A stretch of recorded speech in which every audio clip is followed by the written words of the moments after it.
মহাশয়কে আমার শ্রদ্ধা নমস্কার। কারণ তার সাথে পরিচয় আমার দীর্ঘদিনে। তিনি যখন এ রাজ্যে ছাত্র পরিষদের সভাপতি ছিলেন সেই সময় থেকে তার সাথে আমার পরিচয়। তিনি অত্যন্ত লড়াইয়ের সাথে কংগ্রেসটাকে বর্তমানে প্রতিষ্ঠিত করার চেষ্টা করছে। তার আদর্শে অনুপ্রাণিত হয়ে আমরা কিন্তু আজকে কংগ্রেসে যোগদান করলাম। আজকে আমরা সব কংগ্রেসে ঘরেরই ছেলে। আপনারা যারা এখানে আছেন তারা প্রত্যেকে জানেন দক্ষিণ দিনাজপুর জেলাতে আমাদের লড়াইয়ের কথা, আমাদের ইতিহাসের কথা। আমরা যখন সারা দক্ষিণ দিনাজপুর জেলায় লড়াই করছি দুটা মন্ত্রীর বিরুদ্ধে, নারায়ণ বিশ্বাস এবং শ্রীকুমার মুখার্জি, সেই সময় আমাদের সামনে ছিল আমাদের এই গোপাল দেব। এই গোপাল দেবের অনুপ্রেরণায় এবং সহযোগিতায় দক্ষিণ দিনাজপুর জেলার মধ্যে একমাত্র হরিরামপুর ব্লকে আমরা পঞ্চায়েত সমিতিকে প্রতিষ্ঠিত করেছিলাম। শুধু হরিরামপুর পঞ্চায়েত সমিতি নয়, দক্ষিণ দিনাজপুর জেলা পরিষদে আমরা সর্বপ্রথম মেম্বার সেখানে পাঠিয়েছিলাম।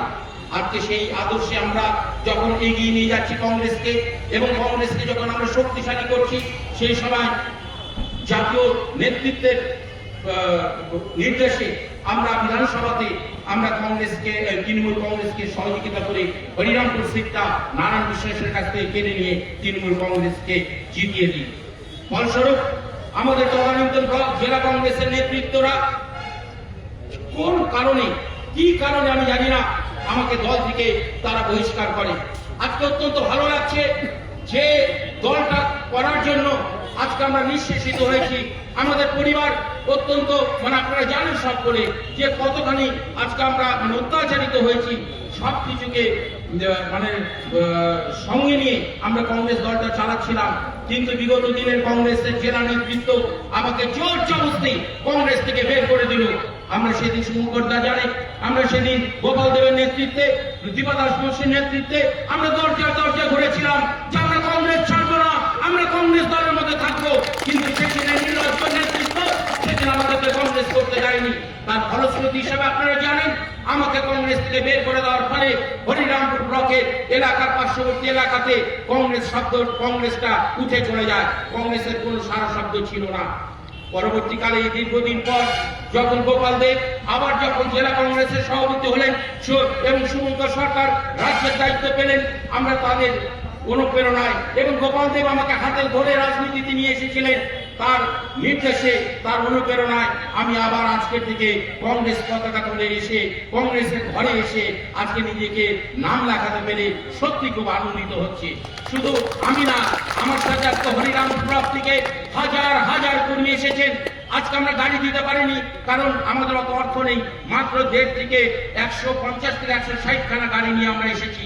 আজকে এতখানি গাড়ি নিয়ে এসে আজকে হাজার হাজার মানুষ অপেক্ষা করছে এই জেলার কি বার্তা, সেই বার্তা নিয়ে আমরা যাব এবং তারা কংগ্রেসে যোগদান করবে। তৃণমূল যেমন 2011 সালে আগে সাইনবোর্ডে পরিণত ছিল, আমার দৃঢ় বিশ্বাস আমাদের রাজ্য সরকার গোলাম মীর সাহেব এবং অন্যান্য নেতৃত্ব এবং আমাদের শহীদুল্লাহ আছেন, আমাদের অবজারভার এবং গোপাল দেবের নেতৃত্বে আমার দৃঢ় বিশ্বাস আমি হরিরামপুর ব্লক থেকে তৃণমূলকে আবার সাইনবোর্ডে পরিণত করে দিব। আপনারা ভরসা রাখেন দক্ষিণ দিনাজপুর জেলায় যে দুর্নীতি, যে অবস্থা আজকে চলছে আজকে তৃণমূলের নেতৃত্বে, সেটা আপনারা সবাই জানেন। আজকে তারা বারে বারে আমাদেরকে লাঞ্ছনা দিয়েছে, তারা আমাদেরকে আজকে বিভিন্ন ভাবে হ্যাকেল করেছে। আজকে কংগ্রেস কর্মীদের উপর যে অত্যাচার হচ্ছে, আমি আপনাদের বলছি, আমি বিশেষ করে হরিরামপুর ব্লকের কথা বলছি, আজকে থেকে কোন কংগ্রেস কর্মীর উপর অত্যাচার হবে না। কোন কংগ্রেস কর্মী আর সাধারণ মানুষের উপরে আর পুলিশ প্রশাসন দিয়ে ধমকি দিতে পারবে না, অ্যারেস্ট করাতে পারবে না এবং অন্যায় অত্যাচার করতে পারবে না। আজকে দক্ষিণ দিনাজপুর জেলায় তৃণমূল কংগ্রেসের নেতৃত্ব, সর্বোচ্চ নেতৃত্ব বিপ্লব মিত্র আমাদের কংগ্রেসের হাত ধরে কিন্তু তিনি জিতেছিলেন। তিনি শুধু জেলাতে হারু মিত্র বলে পরিচিত ছিলেন না, আজকে তিনি হারু মিত্র। আপনারা যদি সবাই ঐক্যবদ্ধ থাকেন, আমি আপনাদের বলছি, আমি গ্যারান্টি দিয়ে বলছি, বিপ্লব মিত্রের জামানত জব্দ হবে। তার যে হচ্ছে হলো চুরি এবং হচ্ছে যে অভিযোগ তিনি হরিরামপুর ব্লকে তথা জেলাতে করছে তা আপনারা সবাই জানেন।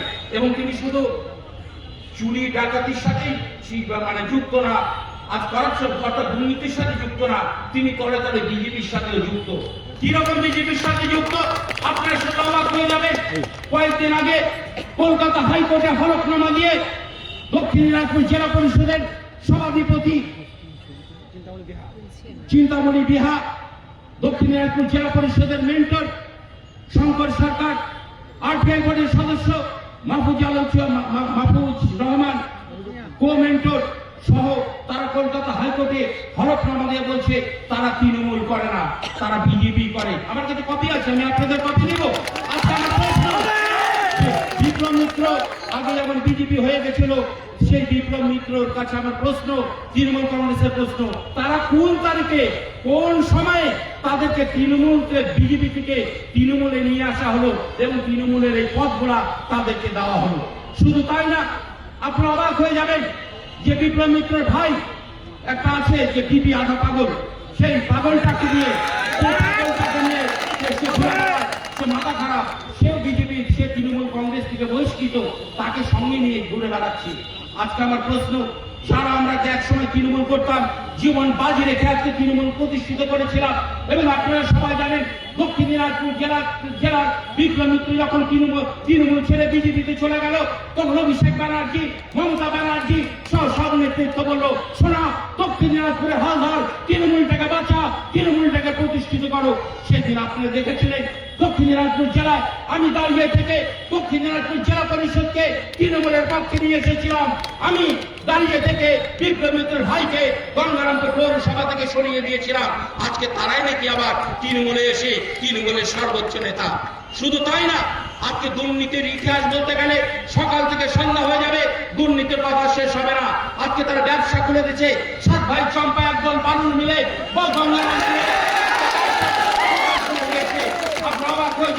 আমি চ্যালেঞ্জ দিয়ে বলছি, আজকে চ্যালেঞ্জ দিয়ে বলছি, আজকে আমি সোনাপাল, আমি হাইকোর্টে মামলা করে 12খানা বড় বড় পুকুর আজকে ইনজাংশন করা আছে। সে 12খানা পুকুরের কোটি কোটি টাকা দক্ষিণ দিনাজপুরের ডিএলআরও বিপ্লব মিত্র এবং হরিনাম বিজেপির তৃণমূলের নেতারা ভাগ বাটারা করে খাচ্ছে। আমি একদিন সুকান্ত মজুমদার এমপিকে বলেছিলাম, সুকান্ত দা, আপনার যদি সত্যি বিরোধী হন, এই কাগজটা থাকলো, আপনি ডিএমডিএলআরকে চাপ দেন, দিয়ে বলুন যে এই দুর্নীতি হচ্ছে, এই দুর্নীতির বিরুদ্ধে আপনি সোচ্চার হন। কিন্তু অবাক করা, প্রথমটাই বললাম না, তলে তলে তৃণমূল এবং বিজেপি হাতে হাত মিলায় দক্ষিণ দিনাজপুরে চলছে। আপনারা বলুন, আজ পর্যন্ত বিজেপি তৃণমূলের বিরুদ্ধে একটা সোচ্চার আন্দোলন করেনি, এবং তৃণমূলও বিজেপির বিরুদ্ধে দক্ষিণ দিনাজপুরে একটা আন্দোলন করেনি। আজকে হরিরামপুর ব্লকে মুসলমানদের উপর যে অত্যাচার হয়েছে, সে অত্যাচারে যখন পুলিশ অত্যাচার করছে, নির্লজ্জ ভাবে আমাদের এমএলএ, আমাদের মন্ত্রী, তিনি ঘুরে বেড়াচ্ছেন হরিরামপুরে মুসলমানদেরকে বাঁচানোর, তার কোনো চেষ্টা নাই। আমি সেই সময় অসুস্থ ছিলাম, সেই অসুস্থতার মধ্যেও আমি গ্রামে গ্রামে ঘুরে প্রত্যেকটি মানুষকে বলছি, আমি দেখা দেব আপনাদের চিন্তা নেই। এর আগে বহু গন্ডগোল হয়েছে, বহু রক্তহীন সংঘর্ষ হয়েছে, আপনারা জানেন রক্তহীন সংঘর্ষে আমি কিন্তু কোনো মানুষকে জেলে পর্যন্ত যেতে দেইনি। আমি প্রত্যেকটা মানুষকে সসম্মানে প্রতিষ্ঠিত করেছি, এবং হরিরামপুর ব্লকে হিন্দু মুসলমান সবাইকে হাতে হাত মিলে একসাথে চলার আমি একটা বার্তা দিয়েছি। আজকে আমার দৃঢ় বিশ্বাস, আজকে এই সময় আমরা যদি সবাই ঐক্যবদ্ধ হই, শুধু হরিরামপুর না, পূর্বে যখন সারা পশ্চিমবঙ্গে সিপিএম এর রংবাজার, সেই সময় আমরা সরকার গঠন করেছিলাম, হরিরামপুরের লোকাল সরকার। এবং দক্ষিণ দিনাজপুর আপনারা শুনলে যারা আছেন, নতুন মানুষ আছেন, দক্ষিণ দিনাজপুর জেলায় কোন কলেজে তারা প্রার্থী দিতে পারতো না, তৃণমূলরা প্রার্থী দিতে পারতো না। আমরা গোপাল দেবের নেতৃত্বে হরিরামপুর কলেজ দখল করি, সমস্ত স্কুল দখল করি, সভায় সমিতি দখল করি, পঞ্চায়েত সমিতি দখল করি, গ্রাম পঞ্চায়েত দখল করে সুন্দরভাবে চালাচ্ছিলাম।